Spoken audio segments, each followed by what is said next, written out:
বেশি। এখন কথা হলো, আমরা কি সাহারিতে বেদাত করি? করি মানে পাল্লা দিয়ে করি। কেমনে করি? সাহারি খাওয়ার জন্য সময় লাগে সর্বোচ্চ, আমি ধরে নিলাম আধা ঘন্টা, লাগে না আধা ঘন্টা, ধরে নিলাম আধা ঘন্টা লাগে। কিন্তু দেখবেন মসজিদের ইমাম সাহেব 1.5 ঘন্টা আগে একটা সাইরান মেরে দিচ্ছে, 1 ঘন্টা আগে কোরআন তেলাওয়াত ছেড়ে দিছে, 1.5 ঘন্টা আগে গজল ছেড়ে দিছে, আধা ঘন্টা আগে বলতেছে আধা ঘন্টা সময় আছে, তাড়াতাড়ি উঠে খান। 10 মিনিট আগে বলতেছে এই 10 মিনিট আছে, তাড়াতাড়ি খান। আর আজানের 5 মিনিট আগে যারা পান খাইছেন না, তাড়াতাড়ি কুলি করেন। আজানের আগে এখন আজান হচ্ছে, তারপরে গায়ে এখন আজান হবে, আপনার একটু রোজার নিয়তটা করে নেন, নাওয়াইতুন আসুমা কদাম মিন শাহরি। এগুলো কি আমাদের সমাজে আছে না নাই? প্রত্যেকটাই বিদআত। সাহারিতে জাগরণ করার জন্য সাইরান দেওয়া বিদআত, সাহারিতে ডেকে উঠানো বিদআত, সাহারিতে ডাকার জন্য মসজিদের মাইকে কোরআন তেলাওয়াত করানো বিদআত, সাহারিতে মানুষকে জাগরিত করার জন্য মসজিদের মাইকে গজল সারা বিদআত, সাহারিতে জাগার জন্য মসজিদের মাইক থেকে মানুষকে ডেকে উঠানো বিদআত। এবার আপনারা বলবেন, আপনার যদি সবই বিদআত হয়, মিয়া 1 বছর পায়ে রাইছে রমজান মাস, না ডাকলে তো আমরা উঠতে পারি না, এই ডাকটাও আপনি দিবেন না, তাহলে আমরা রোজা রাখবো কেমনে? এইটারও ঔষধ আল্লাহর নবী দিয়ে গেছেন। কি ঔষধ? রমজান মাস আসলে সাহারিতে ডাকার জন্য আমাদের নবী কি ব্যবস্থা রেখেছিলেন সেকান্দার ভাই? আযান। সাহারিতে ডাকার জন্য কি করতে হয়? আযান। এবার আপনারা সবাই আমার দিকে বড় চোখে তাকাই আছেন, আযান দিব? যদি আপনি আযান দেন, তাহলে আপনার সরকার ভাই সাহারি খাইতে আইসে, আপনি আযান দিচ্ছেন, আহারে আযান দিলেছে, খাওয়া বন্ধ। তো বলে, এই মিয়া তোমার আজানের কারণে আমি সাহারি খাইতে পারলাম না, আজান দিলে এত তাড়াতাড়ি, রাত 3টার সময় আজান দিচ্ছ। একটা সরকার কিভাবে বুঝবে? বোঝার কৌশল আছে। ফজরের আজানের মধ্যে আসসালাতু খায়রুম মিনান নাওম থাকবে, সাহারির আজানের মধ্যে আসসালাতু খায়রুম মিনান নাওম থাকবে না।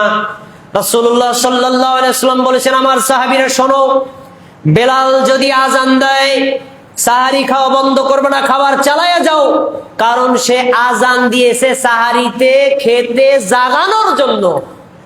আর আব্দুল্লাহ ইবনে উম্মে মাকতুম যখন আজান দিবে, তখন খাওয়া বন্ধ করো, কারণ তখন তিনি ফজরের আজান দেন। তাহলে রাসূলের জমানায় সাহারিতে ডাকার জন্য কি ছিল? এই আজান নামক সুন্নাতটা আমরা ডিলেট করে, জবাই করে, ওই জায়গায় 70টা বেদাত বসাইছি। এমন বেদাত বসাইছি, এই বেদাতের প্রতিক্রিয়া এতটাই ভয়াবহ। আক্তার সরকারের মা, বৃদ্ধ মানুষ, রাত 2:30টার সময় উঠেছে তাহাজ্জুদ সালাতের জন্য। আমার মা ওযু করলেন, ওযু করে নিজের কক্ষে জায়নামাজ বিছাইলেন, জায়নামাজ বিছাইয়া আল্লাহু আকবার বলে 2 রাকাতে তাহাজ্জুদ নামাজের নিয়ত করছেন। এমন অবস্থায় সরকার বাড়ি তাওহীদ জামে মসজিদের ইমাম সাহেব মসজিদের ঘুম থেকে জেগে ওঠেন, সাহারি খাওয়ার সময় হয়েছে, তাড়াতাড়ি খান। এরপরে কোরআন তেলাওয়াত, এরপরে গজল ছেড়ে দিছে।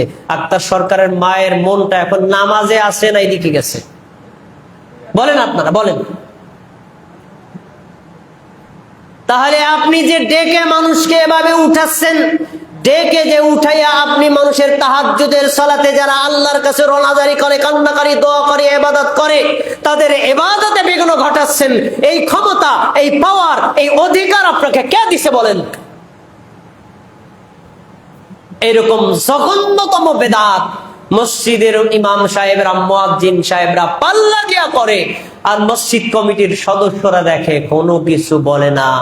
এই বেদাত যেই মসজিদে চলে, সেই মসজিদের ইমামের, ওই মসজিদের মুয়াজ্জিনের, ওই মসজিদের মুসল্লিদের সালাত এবং সিয়ামের মাধ্যমে পাপ ক্ষমা পাওয়া যাবে না। কেন? তারা সুন্নাতের মধ্যে বেদাত ঢুকাইছেন। তাহলে আমরা এই বেদাত কি করবো না ছাড়বো? আল্লাহ আমাদের সারার তৌফিক দান করবে। এবার আসুন, সিয়াম। রমজান মাসে রোজা রাখা ফরজ, আমরা সবাই জানি। রোজা রাখা ফরজ, এটা মুসলিমদের জাতীয় ইবাদত। এই মাসকে সম্মান করে কোন মানুষ যদি অসুস্থতার কারণে রোজা নাও রাখে, প্রকাশ্যে খাবার খেতে পারবে না, প্রকাশ্যে পানি পান করতে পারবে না। মনে করেন আপনি অসুস্থ, ডাক্তার বলছে আপনি রোজা রাখেন না, রোগ বেড়ে যাবে, মৃত্যুর আশঙ্কা আছে, আল্লাহ আপনাকে ছাড় দিচ্ছে, ঠিক আছে যে কয়েকদিন অসুস্থ থাকবেন আপনি রোজা রাখবেন না। কিন্তু এই বলে এই না আপনি বাজারে গিয়ে খাবার খাবেন, মানুষের সামনে খাবার খাবেন। আরে ভাই, আমার তো রোজা রাখা আমার জন্য ফরজ না, আমার অসুস্থ, এই জন্য আপনি আজান দিয়ে মানুষের সামনে খাবার খাবেন, এই অধিকার আপনাকে দেওয়া হয় নাই। ওমর রাদিয়াল্লাহু তাআলা আনহুর জামানায় যারা প্রকাশ্যে পানাহার করত, তিনি প্রকাশ্যে তাদেরকে মারতেন আর বলতেন, এই এত বড় বেয়াদব তোরা, আমার ঘরের শিশুরা পর্যন্ত রমজানের সম্মানে না খেয়ে থাকে, আর তুই মানুষের সামনে খাবার খাস, মানে তোর পিটাইয়া সাইজ করে দেব। তো রমজান মাস এমন সম্মানিত মাস, কেউ ওজনের কারণে রোজা না রাখলেও প্রকাশ্যে পানাহার করতে পারবে না। তাহলে রোজা রাখা কি গুরুত্ব আছে না নাই? আছে। এখন এই রোজা রাখবেন, রোজা রাখা ফরজ। এই ফরজ আমল করার সাথে সাথে রোজায় যত বেদাত আছে তা ত্যাগ করা আপনার জন্য ফরজ। এখন রোজার বেদাত বর্জন করাইবে কে? যারে দিয়ে বুধ সারামু তার গারে বুধ বসে। বেদাত ত্যাগ করবে কে? মুয়াজ্জিন ইমাম পরিত্যাগ করবে আর মুসল্লিদেরকে বলবে বেদাত করা যাবে না, বেদাতের ধারে কাছেও যাওয়া যাবে না। কিন্তু যে ইমাম সাহেব বলবে উনি আগে বেদাত করে। কেমনে করে আসেন আপনারা আমি চোখ দিয়ে দেখাই, আসেন। সাহারি খাওয়া শেষ, টাইম শেষ হয়ে গেছে ভাই, সাহারি খাওয়ার শেষ হয়ে গেছে। যারা পানি পান করা আছেন ফালাইয়া দেন, যাদের মুখে পান আছে কুলি করে ফেলে দেন, ইত্যাদি করে। যে এখন আপনারা একটু নিয়তটা করে দেন। নিয়তটা কি? সবাই শোনেন।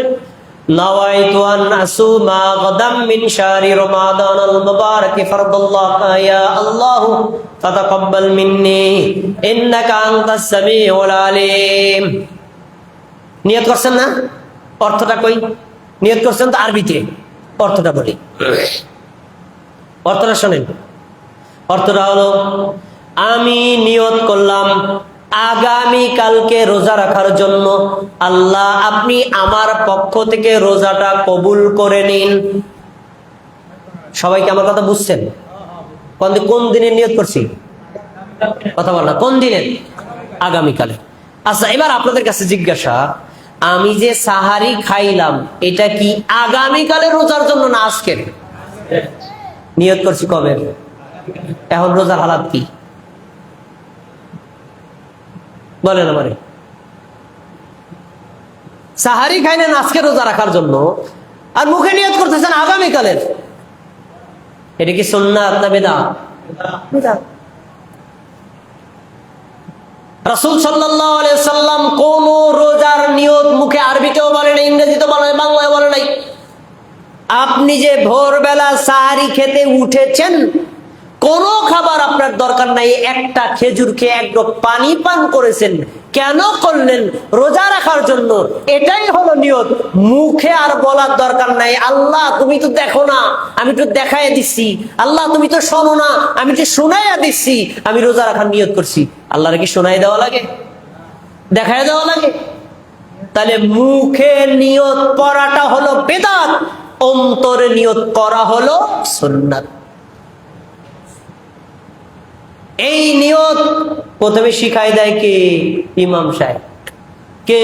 মুয়াজ্জিন সাহেব। তো বেদাত যে বর্জন করবে, আর সেই তো বেদাত করছে। ইমাম সাহেবদেরকে অনুরোধ করে বলছি, আপনার সারা জীবন পর্যন্ত চ্যালেঞ্জ রইল, নাওয়াইতু আন আসুমা গাদাম মিন শাহরি, এই নিয়তটা কোরআন মাজিদের শুরু থেকে শেষ পর্যন্ত কোন আয়াতে আছে দেখান। সারা জীবন টাইম দেওয়া হলো, যত হাদিসের কিতাব আছে একটা হাদিস খুলে দেখান আমাদের নবী এই নিয়তটা করছে। দেখেন কোন কিতাবে আছে আমাদের নবী করছেন। নবী যদি না করে, হাদিসে যদি না থাকে, কোরআনে যদি না থাকে, ওটা কি সুন্নাত নাকি বেদাত?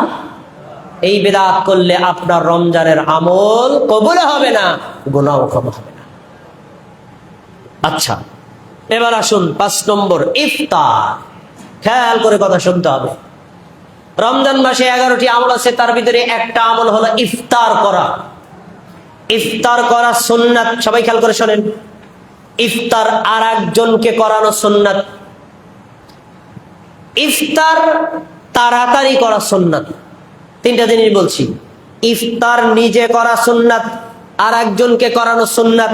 ইফতার তাড়াতাড়ি করা সুন্নাত, ইফতার নিজে করা সুন্নাত, আর একজনকে করানো সুন্নাত। এই দুইটা সুন্নাতের ওজন যত বেশি, তাড়াতাড়ি করা সুন্নাত এটার ওজন আরো বেশি। এখন কথা হলো, তাড়াতাড়ির মিনিংটা কি? সূর্য ডোবার আগে ইফতার না, তাড়াতাড়ির অর্থ এটা না সূর্য ডোবার আগে আগে ইফতার। তাড়াতাড়ির অর্থ হলো সূর্য ডোবার পরে আর কোনো দেরি করা যাবে না, সাথে সাথে ইফতার করতে হবে। সূর্য ডোবার পরে সাথে সাথে কি দুনিয়া অন্ধকার হয়ে যায়? হয় না। সূর্য ডোবার সাথে সাথে কি সব মসজিদে আজান হয়? হয় না। তাহলে কি ইফতার করতে পারবো না? অবশ্যই পারবো। ইফতারের সাথে অন্ধকারের কোনো সম্পর্ক নাই, ইফতারের সাথে আজানের কোনো সম্পর্ক নাই। আজান হোক অথবা না হোক, অন্ধকার হোক অথবা না হোক, সূর্য ডোবার সাথে সাথে ইফতার করতে হবে, কোনো দেরি করা যাবে না। যদি দেরি করেন তাহলে বিদআত হবে। আমাদের দেশে এই বিদআতটা জাতীয়ভাবে চলছিল, জাতীয়, নট পার্সোনাল, জাতীয়ভাবে চলছিল। জাতীয় মানে বাংলাদেশে ইসলামের বিভিন্ন বিষয়গুলো পরামর্শ এবং নিয়ন্ত্রণ করে Bangladesh Islamic foundation. Islamic foundation থেকে প্রতি বছরে রমজানের শুরুতে রমজানের একটা ক্যালেন্ডার, সাহারি, ইফতারের টাইম প্রকাশ করে। ওইখানে তারা উল্লেখ করে আজকে সূর্যাস্ত 6টা 3 মিনিট, খেয়াল করে শোনেন, ইফতার 6টা 6 মিনিট। সবাই কি আমার কথা শুনতেছেন? ইফতার কততে? 6টা 3 মিনিট। সূর্যাস্ত কততে? 6টা 3 মিনিট। আর ইফতার 6টা 6 মিনিট। কয় মিনিট বাড়াইছে? 3 মিনিট। এরপরে তারা নিচে লিখে দিচ্ছে, বিশেষ দ্রষ্টব্য, সতর্কতার জন্য 3 মিনিট পরে ইফতারের টাইম উল্লেখ করা হলো। এই যে সতর্কতার জন্য 3 মিনিট দেরি করা, এটা সরাসরি হাদিস বিরোধী আমল। এবার আপনারা সবাই আমারে ধরবেন, হাদিস তুমি একাই পড়ছো মিয়া? সারা বাংলাদেশে বড় বড় হুজুররা এরা কি পড়ে নাই? ইসলামিক ফাউন্ডেশনে যারা বড় বড় আলেম, মুহাদ্দিস, মুফতি, তারা কি পড়ে নাই? তারা 3 মিনিট দেরি করতে পারছে, তুমি পারো নাই, তুমি একাই হাদিস জানো? এটার উত্তরও আছে। ইসলামিক ফাউন্ডেশন প্রতিষ্ঠার 33 বছর পর্যন্ত 3 মিনিট দেরি করে ইফতারের যে ক্যালেন্ডার প্রকাশ করা হয়েছিল, তারা এতদিন হাদিস জানতে পারে নাই। যখন ইসলামিক ফাউন্ডেশনের আলেমরা হাদিস চোখে দেখলো, আল্লাহর নবী বলেছেন, ইদা কামাতিশ শামসু আফতারা সায়েম, যখনই সূর্য অস্ত যাবে তখনই রোজাদার ইফতার করবে। যদি রোজাদার দেরি করে ইফতার করে তাহলে সেই জন্য জেনে নেয়, লিআন্নাল ইয়াহুদু ওয়ান নাসারা ইউখিরুন, দেরি করে ইফতার করা ইহুদির অভ্যাস, দেরি করে ইফতার করা খ্রিস্টানদের অভ্যাস। মুসলমানরাও যদি দেরি করে ইফতার করে, তার ইফতার ইহুদির মতো ইফতার হবে, তার ইফতার খ্রিস্টানের মতো ইফতার হবে। এই হাদিস জানার পরে 33 বছরের ভুল গত বছর ইসলামিক ফাউন্ডেশন ভেঙ্গে উল্লেখ করেছে, সূর্যাস্তের টাইম যা, ইফতারের সময় তা। বলেন আলহামদুলিল্লাহ। তাহলে ইসলামিক ফাউন্ডেশন যদি 33 বছরের ভুল সংশোধন করে নিতে পারে, আমরা কি ষষ্ঠীপুর এলাকার লোকেরা 33 বছরের ভুল ভেঙ্গে সংশোধন করে নিতে পারি না? এজন্যই তো বাংলাদেশের বক্তৃতা জগতের সম্রাট মাওলানা দেলোয়ার হোসাইন সাঈদী রাহিমাহুল্লাহ তিনি বলেছেন, ভুল সংশোধনে কোনো ব্যর্থতা নাই, ভুল সংশোধনের মধ্যেই আছে সফলতা। ভুল করা মানুষের চিরান্তরিত অভ্যাস, কিন্তু ভুল জানার পরে টিকে থাকা, ভুলের উপর অটল থাকা, ভুল সংশোধন না করা কি মুমিনের অভ্যাস? তাই অনুরোধ করে বলছি, সম্মানিত ইমাম আর মুয়াজ্জিন বৃন্দ, এখন থেকে আপনি সূর্যাস্তের টাইম জানেন, আপনি এখন সহজ হয়ে গেছে, গুগলে ঢোকেন, গিয়ে লিখে জিজ্ঞেস করবেন আজকে সূর্যাস্ত শরীয়তপুর জেলা, লেখা দেখেন, সার্চ দেন, লেখা উঠবে যে 6টা 3 মিনিট, 6টা 4 মিনিট, যা লেখা উঠবে আপনার ঘড়ি দেখে ঠিক তখনই ইফতার করবেন। 1 মিনিট দেরি করতে পারবেন না। যদি দেরি করেন ইফতার হবে কার মতো? ইফতার হবে ইহুদির মতো। শোনেন, তাহলে দেরি করে ইফতার করা কি মুমিনের অভ্যাস না ইহুদির অভ্যাস? দেরি করে ইফতার করা কি মুমিনের অভ্যাস না খ্রিস্টানদের অভ্যাস? এই অভ্যাসে অভ্যাসিত যারা, তারা আমাদের বিরুদ্ধে অভিযোগ দেয় সরকার বাড়ি তাওহীদ জামে মসজিদে নামাজ পড়তে যাবি না, কারণ ওরা ইহুদি খ্রিস্টানদের এজেন্ট। আমরা নাকি ইহুদি খ্রিস্টানদের এজেন্ট? আরে ইহুদি খ্রিস্টানদের এজেন্ট কারা? ইহুদি খ্রিস্টানদের কর্মসূচি বাস্তবায়ন করে যারা। হাদিসে রাসূল সাল্লাল্লাহু আলাইহি ওয়াসাল্লাম বললেন, ইফতার দেরি করে যারা ইহুদির দালাল তারা, ইফতার দেরি করে যারা খ্রিস্টানদের দালাল তারা। আমরা সূর্যাস্ত যাওয়ার সাথে সাথে ইফতার করি, দেরি করি না। এটা নবীর অভ্যাস, সাহাবীদের অভ্যাস। আমরা যদি দালাল হই, ইহুদির দালাল না। আমরা যদি দালাল হই, খ্রিস্টানদের দালাল না। আমরা নবী মুহাম্মদ সাল্লাল্লাহু আলাইহি ওয়াসাল্লামের দালাল। নবীর দালাল হইলে কোনো কষ্ট আছে? কোনো কষ্ট নাই। মিথ্যা অপবাদ পরিত্যাগ করতে হবে, সঠিক সুন্নাত জেনে সঠিক সুন্নাতের উপর আমল করতে হবে। আসুন, এবার রমজান মাসে আরেকটি আমল হলো যাকাত আদায় করা, দান করা এবং উমরা করা। রাসূল সাল্লাল্লাহু আলাইহি ওয়াসাল্লাম বলছেন, কেউ যদি রমজান মাসে উমরা করে তাহলে একটা পূর্ণ হজের নেকি আল্লাহ তাকে লিখে দেন। সুবহানাল্লাহ। সারা বছরে উমরায় যাওয়া যায়। সারা বছরে যদি আপনি অন্য সময় উমরা করেন, সাধারণ উমরার নেকি পাবেন। যদি রমজানে উমরা করতে পারেন, একটা হজের নেকি পাবেন। তাই যাদের তৌফিক আছে তাদেরকে অনুরোধ করব, রমজান মাসে যদি হজ করার তৌফিক থাকে করবেন, আর না হলে কমপক্ষে রমজান মাসে একবার হলেও মক্কায় গিয়ে উমরা করে আসবেন। আল্লাহ রাব্বুল আলামিন আপনার আমল নামায় হজের নেকি লিখে দিবেন। সুবহানাল্লাহ। এটা রমজানের একটা কর্মসূচি। তারপরে রমজানে বেশি বেশি দান করা, এটা মুমিন মুসলিমদের অভ্যাস। আব্দুল্লাহ ইবনে আব্বাস রাদিয়াল্লাহু আনহু বলেন, নবী সাল্লাল্লাহু আলাইহি ওয়াসাল্লাম রমজান মাসে দান করতেন, রমজান মাসে বাইরেও দান করতেন, কিন্তু রমজান মাস আসলে তিনি দান বাড়ায়া দিতেন। কিভাবে বাড়াতেন তাও তিনি উল্লেখ করেছেন, হাত্তা মির রিহিল মুরসালা। রমজান মাস আসলে আমাদের নবী এত দান করতেন, এত দান করতেন, তুফানের বাতাসের গতি যেমন বেশি, আমাদের নবীর দানের গতি সেইভাবে বেড়ে যেত। বলেন সুবহানাল্লাহ। তো রমজান মাসে মুমিন দান কি কম করবে না বেশি করবে? অন্যান্য দিন যদি দৈনিক আপনি 10 টাকা দান করেন, রমজান মাসে কমপক্ষে 100 টাকা দান করতে হবে দৈনিক। অন্যান্য দিন যদি জুমার দিনে আপনি 50 টাকা দান করেন, আরে জুমার দিন রমজানের মধ্যে কমপক্ষে 500 টাকা দান করতে হবে। এরকম দানের পরিমাণ বাড়াতে হবে, কারণ এটা রাসূলের সুন্নাত। রমজান মাসে দান করলে নেকি কম পাওয়া যায় না বেশি পাওয়া যায়। এজন্য আমরা বেশি বেশি করে রমজান মাসে দান সাদকা করব। দানের ব্যাপারে আপনাদের জন্য জোরালো পরামর্শ হলো, অবশ্যই আপনারা দানগুলো যেই মসজিদে বেদাত মুক্ত ভাবে সুন্নাত এবং তাওহীদের ভিত্তিতে আমল হয়, যেই মাদ্রাসাগুলোতে বেদাত করানো হয় না, বেদাত শেখানো হয় না, সুন্নাত শেখানো হয়, সুন্নাত অনুযায়ী আমল করানো হয়, ওই মাদ্রাসাগুলোতে আপনারা বেশি বেশি দান সাদকা করবেন। যেই সাধারণ এতিমগুলো বেদাত থেকে মুক্ত থাকার চেষ্টা করে, এই এতিম মিসকিনদের মধ্যে বেশি বেশি দান সাদকা করেন। যারা বেদাতের সাথে জড়িত তাদেরকে দান করবেন বেদাত পরিত্যাগ করার শর্তে। ভাই আমি দান করলাম, এই বেদাত করা যাবে না। ভাই আমি দান করলাম, আমার টাকা দিয়ে বেদাত এবং শিরকি কোনো কাজে ব্যয় করতে পারবেন না, এই শর্ত দিয়ে তারপরে দান করতে হবে। আল্লাহ তাবারাক ওয়া তাআলা আমাদেরকে রমজান মাসে বেশি বেশি দান করার তৌফিক দান করুন, বলুন আমিন। এবার রমজানের 9 নম্বর আমল ইতিকাফ করা। ইতিকাফ করা সুন্নাতে মুআক্কাদা। সুন্নাতে মুআক্কাদা মানে গুরুত্বপূর্ণ সুন্নাত।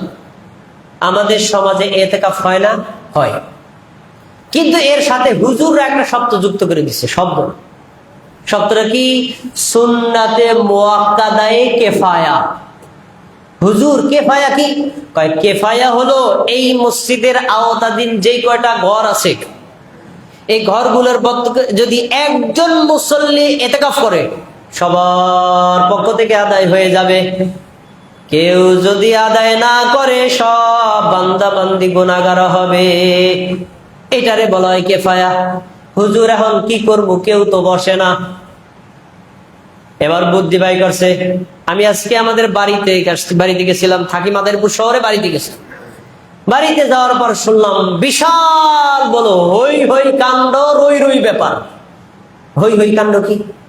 একজন আমার কাছে বিচার দিতেছে, ভাই আমাদের মসজিদের সভাপতি সাহেব ফজরের সময় বলতেছে গত জুমা ইমাম সাহেব বয়ান করছে এতেকাবের ব্যাপারে, কেউ কি বসবা? কেউ মাথা নাড়ে না। কেউ যদি না বসে তাহলে তো সবার গুনাহ হবে। এই আমাগো মুসল্লির মধ্যে কে গরিব? মহিউদ্দিন, এই তোর বদলা কামলা দেওয়া লাগবে না, 10টা বদলা কামলা যা লাগে, সাহারি, ইফতার, ঈদের পোশাক সব দিল, তবু বাবা তোর বই তৈবে, নাহলে তো আমাকে সবার গুনাহ হবে। তো পরে কি হয়েছে? 8,000 টাকা চুক্তি। মেয়া ভাই, 8,000 টাকা চুক্তি। তো দৈনিক 800 টাকা করে বদলার দাম দিল। বাবা তুই 10টা দিন বই আমাকে গুনাহ থেকে বাঁচা, ঈদের দিন তোরে 8,000 টাকা দেওয়া হবে, তারপরেও বাবা তুই এতেকাফে বয়। এরকম টেন্ডেন্সি সখীপুর এলাকায় আছে না নাই? তাদের জন্য জেনে রাখেন, ইতিকাফ করা একটা ব্যক্তিগত সুন্নাত আমল। ইমাম করলে ইমাম নেকি পাবে, মুয়াজ্জিন করলে মুয়াজ্জিন নেকি পাবে, খাদেম করলে খাদেম নেকি পাবে, মুসল্লির কমিটির সদস্যরা যে করবে সে নেকি পাবে। কেউ যদি না করে তাহলে কেউ গুনাহগারও হবে না, কেউ নেকিও পাবে না। কিন্তু এই জন্য বদলা নিয়া, কামলা নিয়া, ভাড়া করে টাকার চুক্তি নিয়া, ঈদের পোশাকের চুক্তি নিয়া যদি এতেকাফে বসায়, নেকি তো হবে না, বরং বেদাতের গুনাহ হবে। নবীর জামানায় কাউকে এভাবে ভাড়া করে বদলা নিয়ে এতেকাফে বসানো হয় নাই। অতএব এই জঘন্যতম বেদাত থেকে ইমাম, মুসল্লি, মুয়াজ্জিন, মুসল্লি এবং কমিটির সদস্যদেরকে বেরিয়ে আসতে হবে। কাউকে ভাড়া করে এতেকাফে বসালে একটু নাকি হবে না, বরং আরো গুনাহ হবে, কারণ বেদাত করেছে। এবার এতেকাফের ফলাফল, এতেকাফ করলে লাভ কি? এতেকাফের লাভ হলো লাইলাতুল কদরের নেকি পাবেন। কিসের নেকি? লাইলাতুল কদরের নেকি। রাসূলুল্লাহ সাল্লাল্লাহু আলাইহি ওয়াসাল্লাম বলেছেন, যে ব্যক্তি লাইলাতুল কদরে সালাত আদায় করবে নেকির আশায় ঈমানের সাথে, যদি কোনো বান্দি লাইলাতুল কদরে সালাত আদায় করে, আল্লাহ রাব্বুল আলামিন ওই বান্দা বান্দির পূর্ববর্তী পাপগুলো ক্ষমা করে দিবেন। সুবহানাল্লাহ। এখন আপনাদের কাছে জিজ্ঞাসা, ভাই সবে কদর কবে? 27 রাতে। কেমনে বুঝলেন?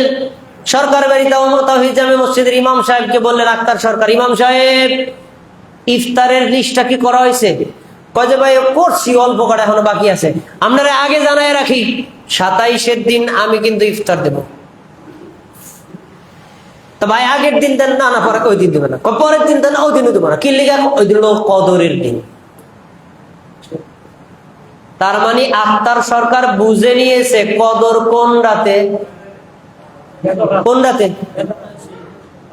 এই বুঝটা কি সঠিক না ভুল? ভুল।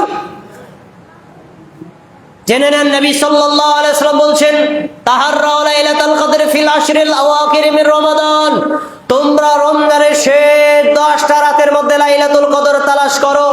21তম রাত থেকে 30তম রাত পর্যন্ত জোর বেজোর যে কোনো রাতে হতে পারে। একটা হাদিস বললাম, আরেকটা হাদিস আছে, ইলতামিসুহা ফিল ওয়াতরি, তোমরা রমজান মাসের শেষ দশকের বেজোর রাতে তালাশ করো।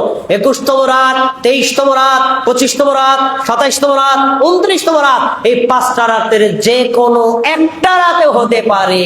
কোন রাতে কেউ জানে না, কিন্তু আমরা আগে জেনে নিছি 27 রাতে। তো 27 রাতেই যে কদর, এটা একটা ভুল। তবে হওয়ার সম্ভাবনা আছে, হওয়ার সম্ভাবনা আছে, কিন্তু নিশ্চিত করে কেউ বলতে পারবে না। এবার বলবেন যে ভাই নিশ্চিত না, তার একটা দলিল দেন। নেন দলিল। নবীর জমানায় 21তম রাতে লাইলাতুল কদর হয়েছে। যদি 21তম রাতে লাইলাতুল কদর না হয়, তাহলে নবীর জামানায় কেমনে হইল? বুখারীর হাদিস, রাসূল সাল্লাল্লাহু আলাইহি সাল্লাম বললেন, আমার সাহাবীরা, তোমরা আমার সাথে লাইলাতুল কদর পাওয়ার জন্য মাঝের 10টা রাতে ইতিকাফে বসছিলা, তাই না? আজকে 20তম রাত, তোমাদের বেডিং গুলো রেডি করেছো বাড়ি যাওয়ার জন্য, তাই না? বাড়ি যাওয়া দরকার নাই, আসো আমিও বসবো তোমরাও বসো। সে 10টা রাতের যে কোনো একটা রাতে কদর আছে, কোন রাত আল্লাহ আমাকে ভুলাই দিছে, আসো আমরা ওই কদর পাওয়ার জন্য শেষ 10টা রাতে ইতিকাফে বসি। সবাই খেয়াল করে আমাদিক তাকান, আমাদিক তাকান। এই কথা যেদিন বলছেন ওই দিনটা হলো 20তম দিন। ভাই 20তম দিন চলে গেলে কততম রাত আসে? 21তম রাত। তিনি বললেন আমি স্বপ্নে দেখলাম ওই রাতে বৃষ্টি হয়েছে, তারপরে আমি কাদামাটির উপর সেজদা দিছি, ওইটাই হলো কদরের রাত। আচ্ছা, আবু সাইদ খুদরি রাদিয়াল্লাহু তাআলা আনহু বললেন, আবু সাইদ খুদরি রাদিয়াল্লাহু তাআলা আনহু বলছেন, ভাই আপনি ওখানে প্লেটগুলো রেডি করেন, পরে কাতার হতে বললো। প্লেট রেডি হোক, তারপরে কাতার বন্দি করবানে, আমি এখনই ছেড়ে দিব, এখনই। খেয়াল করে শোনেন। তাই আমি বলছি কি যে ওই রাতে বৃষ্টি হয়েছে, আমি কাদামাটির উপর সেজদা দিছি। ওই রাতে সন্ধ্যাবেলায় মেঘ জমলো, বৃষ্টি হলো। নবীর সাথে আমরা লাইলাতুল কদরের রাতে ওই মসজিদে ইবাদত করলাম। মসজিদে নববীর উপরে ছাদ ছিল খেজুর পাতা। বেশি বৃষ্টি হওয়ার কারণে বৃষ্টির পানি পড়ছে, ফ্লোরে কাদা হয়ে গেছে। আমাদের নবী সেজদা দিলেন, তার কপালে কাদা মাটির দাগ লেগে আছে। আবু সাইদ খুদরি বললেন, আল্লাহর নবী যে বলেছিলেন কদরের রাতে বৃষ্টি হয়েছে, আমি কাদামাটির উপর সেজদা দিছি, 21তম রাতে দেখলাম আল্লাহর নবীর কপালে কাদামাটির দাগ। তাহলে বলেন তো নবীর জামানায় সেই বছরে কততম রাতে কদর হয়েছিল? 21তম রাতে। এখন যদি 27 রাতেই ফিক্স থাকে, তাহলে নবীর জামানায় 21তম রাতে কদর হলো কিভাবে? তাহলে 27 রাতেই কি নির্ধারিত? না, 27 রাতে হওয়ার সম্ভাবনা আছে। আমরা শেষ 10টা রাতে ইবাদত করবে, বিশেষ করে বেজর 5টা রাতে জোর দিয়ে ইবাদত করব। 5টা রাতে ইবাদত করলে 1টা রাতে কদর, বাকি 4টা রাতের নেকি আল্লাহ আপনাকে বোনাস হিসেবে দিয়ে দিবেন ইনশাআল্লাহ।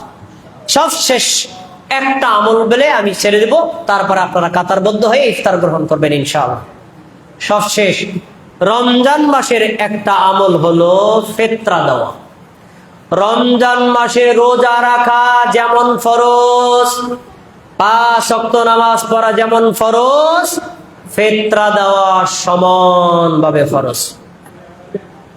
ফিতরা দেওয়া ফরজ। কিভাবে ফিতরা দিবেন? আপনার পরিবারে যতজন সদস্য আছে প্রত্যেক সদস্যের পক্ষ থেকে ফিতরা দিবেন।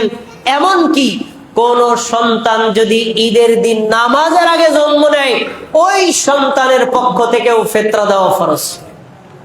এখন ফিতরা দিবেন কয় টাকা? আমার এই চাচা বলছিলেন কয় টাকা? সর্বনিম্ন 110 টাকা, সর্বোচ্চ নাকি 1890 টাকা। সুবহানাল্লাহ, 2800 টাকা। দেখছেন, আমার জানা মতে বাংলাদেশে একজন শিল্পপতিও নাই 2800 টাকা দিচ্ছে, কেউ দেয় না। কি করে? নিচেরটাই দেয়। শুনুন, এই যে টাকা দিয়ে ফিতরা দেওয়া, এটা সুন্নাহ বিরোধী আমল। ফিতরা দিতে হবে খাদ্যবস্তু দিয়ে। নবীর জামানায় তাদের 4 প্রকারের খাবার ছিল, খেজুর, জব, পনির, কিশমিশ। 4 প্রকার খাদ্য তারা নিয়মিত খেতেন, এই 4 প্রকার খাবার দিয়ে তারা দিতেন। আমরা কি নিয়মিত 4 প্রকার খাবার খাই? না, আমরা নিয়মিত খাই ভাত। আর ভাতটা হলো পচনশীল, এটা মানুষকে গিফট করা যায় না। কিন্তু ভাতের মূল হলো চাল। চাল দিয়ে ফিতরা দিতে হবে। কতটুকু দিবেন? 1 সা। 1 সা কতটুকু?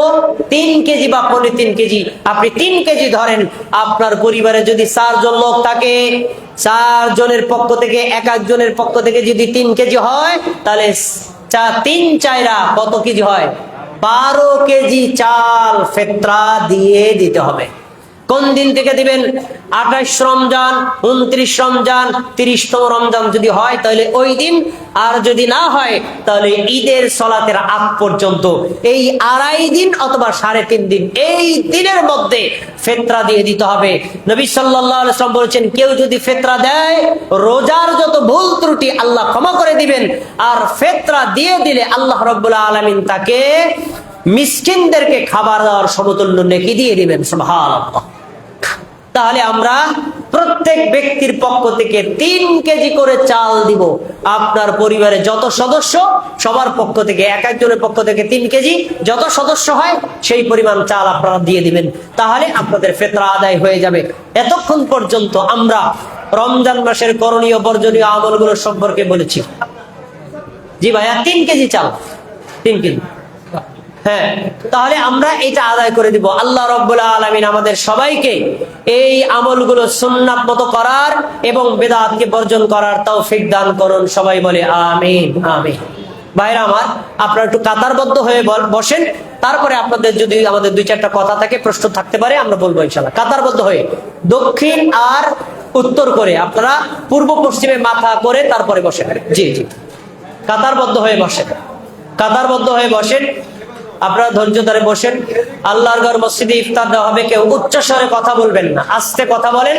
সবাইকে ইফতার দেওয়া হবে ইনশাআল্লাহ। আল্লাহ তাআলা আমাদেরকে তৌফিক দান করুন।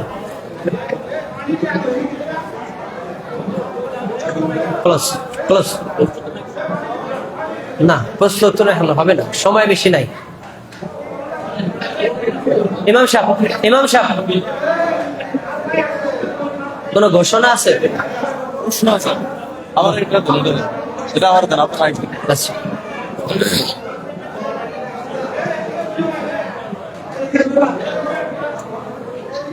একবারে প্রশ্ন করেছেন যে রমজানের আত্মবিশ্বাস তাকওয়া বলতে কি তাকওয়া বলতে রমজানের ফলাফল হলো, রমজানের ফলাফল হলো তাকওয়া অর্জন করা। তাকওয়া শব্দের অর্থ হলো আল্লাহকে ভয় করা। আমরা ঘরের মধ্যে থাকলে, আমরা ঘরের মধ্যে থাকলে কেউ যদি না থাকে, আমরা দিনের বেলায় পানি পান করি না, খাবার খাই না, কেন? আল্লাহর ভয়ে।